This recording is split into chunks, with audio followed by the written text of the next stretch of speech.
Bonjour et bienvenue dans ce journal du 18 décembre. Tout de suite, le sommaire. Difficultés financières du centre de rééducation fonctionnelle de l'Arche à Saint-Saturnin. Les impôts lui réclament de payer la taxe d'habitation. Des emplois sont menacés. Au cœur de l'hiver, le complexe aquatique de la Flèche, l'île et Bulle, a ouvert ses portes. Nous étions à la soirée de lancement du nouvel équipement. Des images aussi de la revue de la flambée, strass, paillettes, musique et danse, découverte du dernier spectacle. Quel chantier! Enfin, mon invité est réalisatrice, comédienne. Son dernier documentaire, Des mots plein les mains, est diffusé en avant-première demain au cinéaste. Bientôt sur LMTV, Céline Thioux dresse un portrait du monde du silence, celui dans lequel vivent les sourds et les malentendants. Rassurez les Sartois, la neige annoncée n'est pas tombée aujourd'hui. Le département n'est plus en vigilance orange. Les voitures ont pu circuler sans problème, notamment sur les grands axes. Retour à la normale du service des transports interurbains de la Sarthe dès demain. Et puis à noter que le plan hivernal grand froid est prolongé jusqu'à lundi. 24 places d'hébergement supplémentaires sont ouvertes pour les SDF. Et les maraudes de la Croix-Rouge sont renforcées. Le numéro appelé en cas d'urgence, le 115. Enfin, conséquence de ce froid et des risques de chute de neige, tous les matchs de football amateur prévus ce week-end sont annulés en Sarthe et en Mayenne. On poursuit avec ce contentieux. Les impôts réclament au centre de l'Arche de payer une taxe d'habitation. Impossible selon la direction de l'établissement spécialisé dans la rééducation fonctionnelle. Impossible sans remettre en cause des emplois, 6 en tout. Un sujet de Benoît Loisy. Spécialisé dans la médecine physique et la réadaptation, le centre de l'Arche traverse une période budgétaire difficile. En plus des 250 000 € d'économies demandées par l'agence régionale de l'hospitalisation, l'établissement devra désormais s'acquitter de la taxe d'habitation. Par équité avec l'hôpital public, jamais auparavant le centre n'avait été soumis à cette taxe, dont le montant s'élève à 160 000 €. Cet assujettissement est le résultat d'une désignation par la commune. Elle n'est pas le fait du maire actuel, mais de l'ancien maire, M. Gallet, qui avait suggéré apparemment aux services fiscaux départementaux que nous pouvions être éligibles à cette taxe d'habitation. Pour les services fiscaux, cette décision n'est que le résultat d'un contrôle comme il en existe chaque année. L'administration fiscale donc effectue tous les ans un certain nombre de contrôles dans divers domaines, auprès de particuliers, auprès de professionnels, auprès d'organismes divers, d'associations, et que dans ce cadre, donc l'administration donc rectifie certaines situations afin de les mettre en conformité avec la loi fiscale, avec la réglementation fiscale. Pour justifier cette décision, les services fiscaux s'appuient sur l'article 1407, alinéa 2 du Code général des impôts. La taxe d'habitation est due pour les locaux meublés conformément à leur destination et occupés à titre privatif par les sociétés, associations et organismes privés et qui ne sont pas retenus par l'établissement de la taxe professionnelle. Mais pour l'Arche, les conséquences sont importantes. La sécurité sociale qui finance à 100% ses activités n'a pas provisionné cette somme. Alors, pour régler l'impôt, 6 emplois pourraient être supprimés. Autre conséquence, l'annulation d'un pôle de remplacement qui devait soulager le personnel d'une partie de la charge de travail. D'autres projets devraient eux aussi être remis en question. Les médecins ont pensé à structurer une unité de patients trachéotomisés. Nous étions un peu à l'amorce de la réalisation de ce projet-là. On doit absolument l'abandonner. Le centre de l'Arche a déposé une demande d'exonération devant le tribunal administratif. Les températures sont négatives, mais à la Flèche, elles peuvent atteindre les 32 degrés en ce moment même. Alors ce n'est pas une bizarrerie climatique, mais la température de l'eau du tout nouveau complexe aquatique, l'île et Bulle, il a ouvert ses portes cette semaine. Nous assistions au premier plongeon. Ce plongeon, les habitants de la communauté de communes du pays fléchois en rêvaient depuis 3 ans, depuis le lancement du projet de parc aquatique à la Monnerie.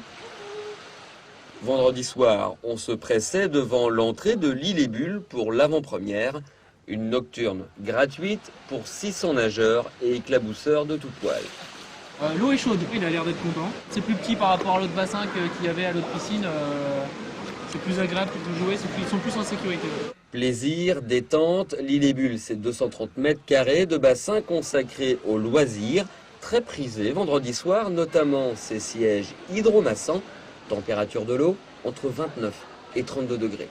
On se fait masser gratuitement. On en profite. Hein. L'idée, c'était de créer, par rapport à l'ancienne piscine, qui était un bassin classique, un autre espace avec la possibilité pour toute la famille de se retrouver dans un seul et même bassin, avec la possibilité de bulles, de bains remous, de fantaisie, quoi. L'île et bulles pour la famille, mais aussi pour les sportifs. Un bassin de 25 mètres par 35, 6 couloirs où l'on peut, dans sa bulle, enchaîner les longueurs. L'aspect sportif est complété par un troisième espace à l'île et bulles, l'espace cardio-training et sauna. Coût total de l'investissement, 9 millions d'euros. C'est un considérable effort pour une collectivité de 25 000 habitants, mais un effort nécessaire pour renforcer l'attractivité de la zone de la Monnerie. Avec nos 50 hectares d'eau, la plage et le complexe sportif qu'on a construit, où nous avons des stages maintenant de professionnels qui viennent ici et d'amateurs, des ligues, des fédérations. Le complexe aquatique vient en complément du complexe sportif. 140 000 nageurs et baigneurs devraient fréquenter l'île et bulles dans les prochaines années, même si un autre chiffre fait rêver le maire, celui de 170 000 visiteurs par an.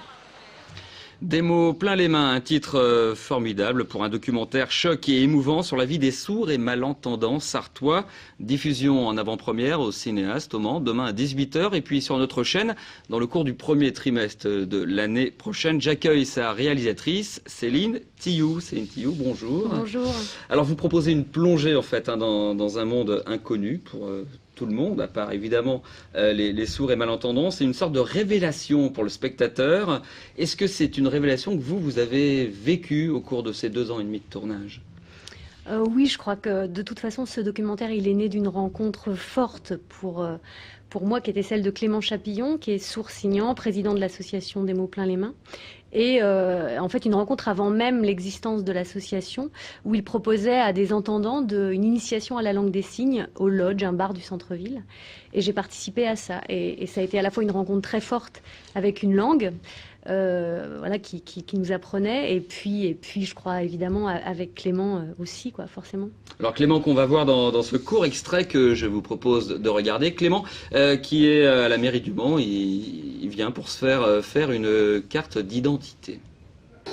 C'est pour savoir rapidement d'un seul coup d'œil de quelle manière vous êtes français. Pardon. C'est pour savoir rapidement de quelle manière vous êtes français, en fait. Il y a plusieurs possibilités, il y a plusieurs façons d'être français, en fait. Voilà, c'est simplement... D'accord ?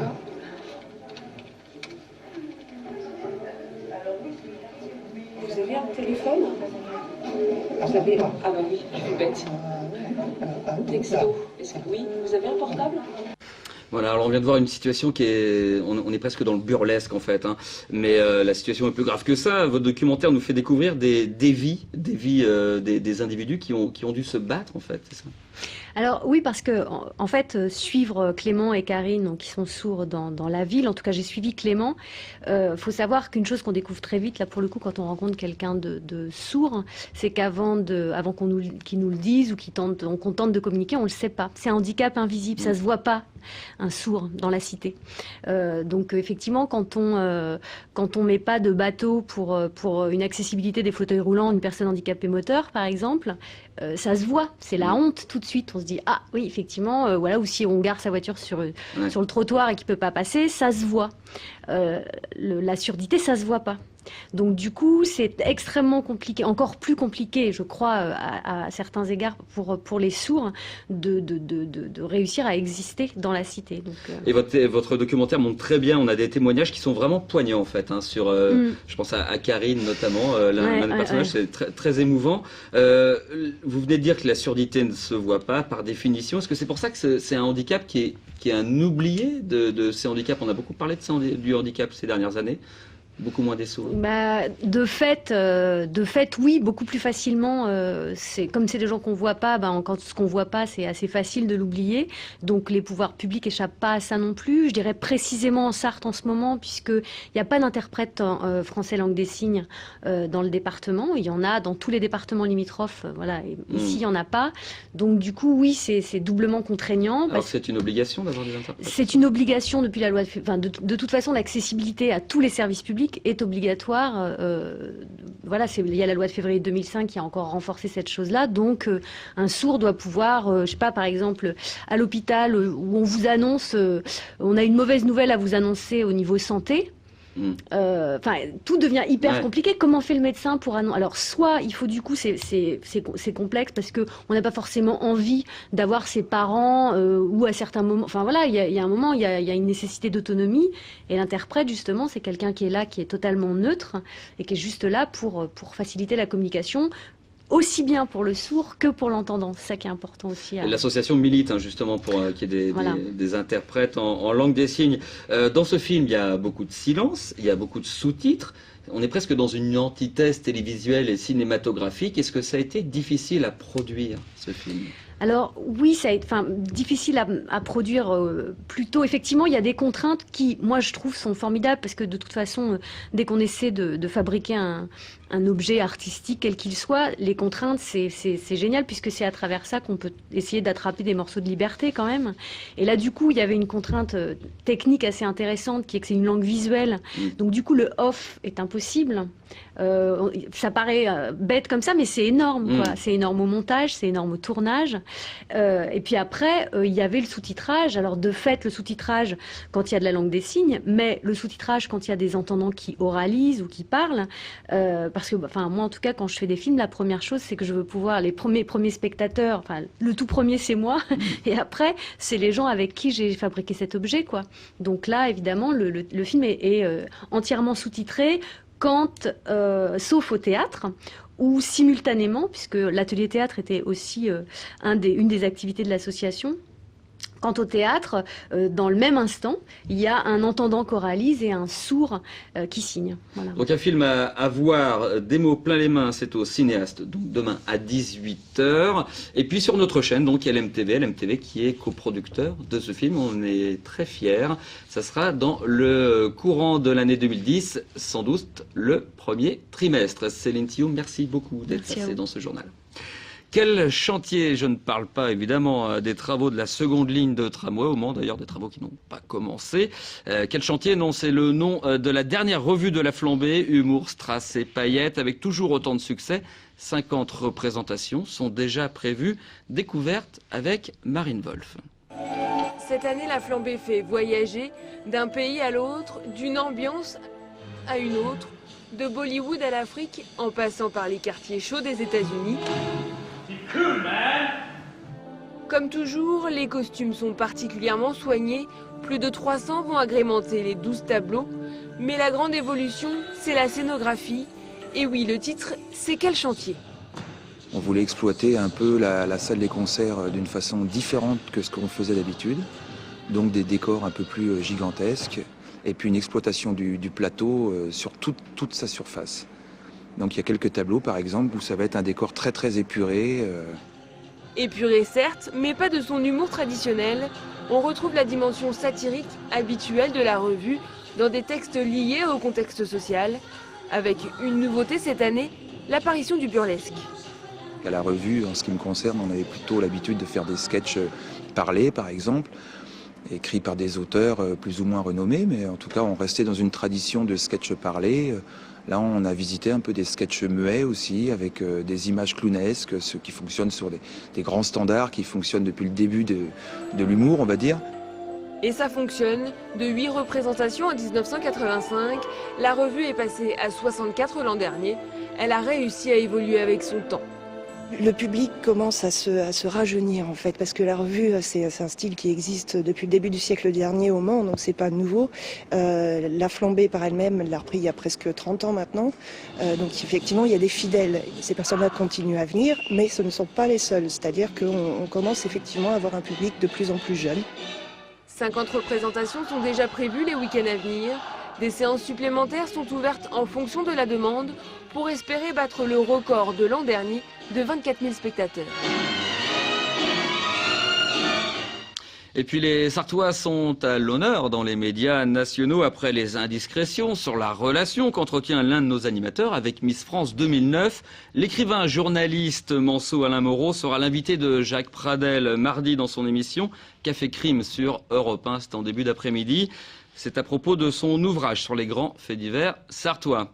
On termine avec une idée de sortie, comme tous les jours dans ce journal. Aujourd'hui, nous vous proposons le 17e Ceramica au Mans, un marché de potiers venus de toute la France, d'Espagne aussi. 50 céramistes et potiers exposent leurs œuvres dans le centre-ville jusqu'à dimanche. Ce journal est maintenant terminé. Merci à vous de l'avoir suivi. Merci aussi de votre fidélité tout au long de l'année 2009.